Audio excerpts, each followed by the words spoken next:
What does a soldier getting kicked out of the army have to teach you about your life today? This question isn't just about military discipline. It's a doorway into understanding the invisible architecture of human connection. The truth is, the principles that determine life and death on a battlefield are the very same ones that dictate success and failure in your boardroom, your family, and your friendships. We're about to uncover why. Look, let's be brutally honest.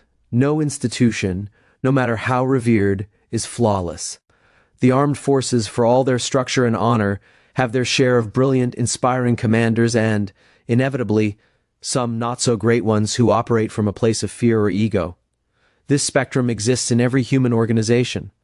But what makes the military's most powerful lessons so profoundly impactful is the context in which they're learned. These lessons are amplified, rendered impossible to ignore, because the price of failure isn't just embarrassment, a missed promotion or financial loss. It is, quite literally, the ultimate price.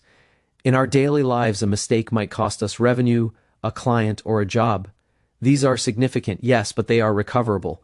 Out there, in the stark reality of combat or high-stakes operations, miscalculations have consequences that are absolute and cannot be undone. That terrifying clarity is the crucible that forges wisdom, and it's precisely why the insights gained there cut so deep and stay with you forever. Let me share a story I haven't told publicly before, one that reshaped my entire understanding of responsibility. I was visiting a training facility for future Army officers, a place designed not just to teach skills, but to perform the ultimate alchemy of turning civilians into leaders. This is where they separate those who can bear the immense weight of command from those who cannot.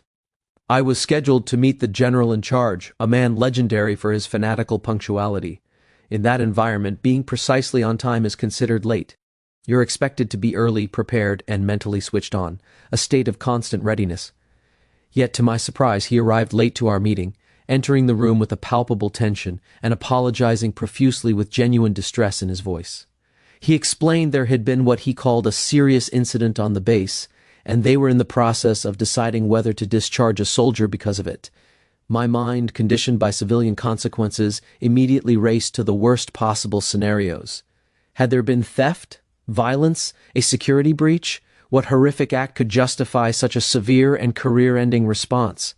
The gravity in the general's manner suggested something monumental, and I found myself compelled to ask directly, what did he do? His answer, when it came, stunned me with its apparent simplicity. He neglected his duty while on guard, the general stated plainly, his voice devoid of anger, filled instead with a kind of grim disappointment. I remember my confusion in that moment, the disconnect between the crime and the punishment. "You're removing him for that?" I asked, unable to hide my disbelief. "For dozing off during what's essentially a safe routine stateside assignment? It seems extreme." The general's reply fundamentally rewired my understanding of failure and integrity. "You misunderstand the situation completely," he said, his eyes locking with mine to ensure the lesson landed. "The sleeping was a mistake, a moment of human failure. We understand fatigue. Our issue is with what happened next. When we first questioned him about the incident, he looked us in the eye and lied.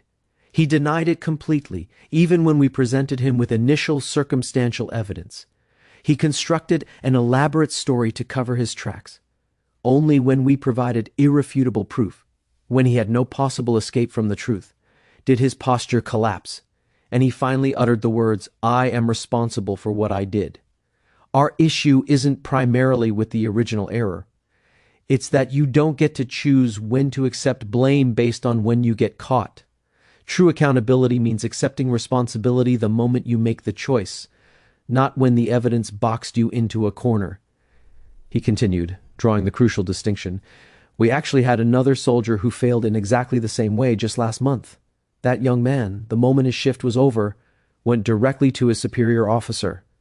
He confessed everything without hesitation, owned his failure completely, accepted his discipline without complaint, and today he remains with us, having earned back our respect through his radical honesty. That soldier we trust completely. This distinction highlights a universal truth. Trust isn't built when things go right and the sun is shining. It's forged in the dark, messy moments when you own what went wrong, especially when doing so is difficult and carries a cost. Then the general laid out the even more brutal practical truth of why this matters so much, translating principle into life or death reality.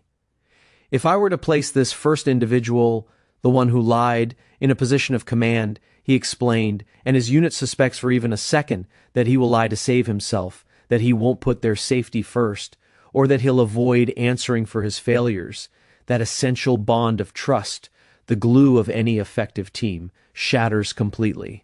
And in a combat situation, where split-second decisions determine who lives and who dies, that broken trust doesn't just create friction or resentment, it means American lives are lost. That is the unforgiving math of leadership.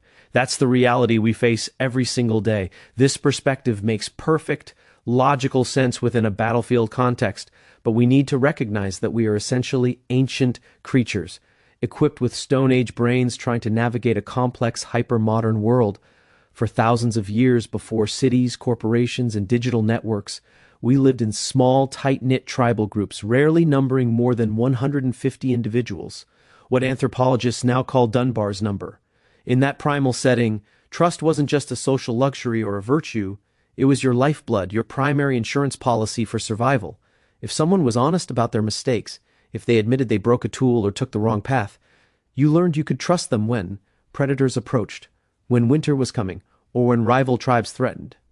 You knew they had your back because they demonstrated a pattern of integrity, even when it was inconvenient.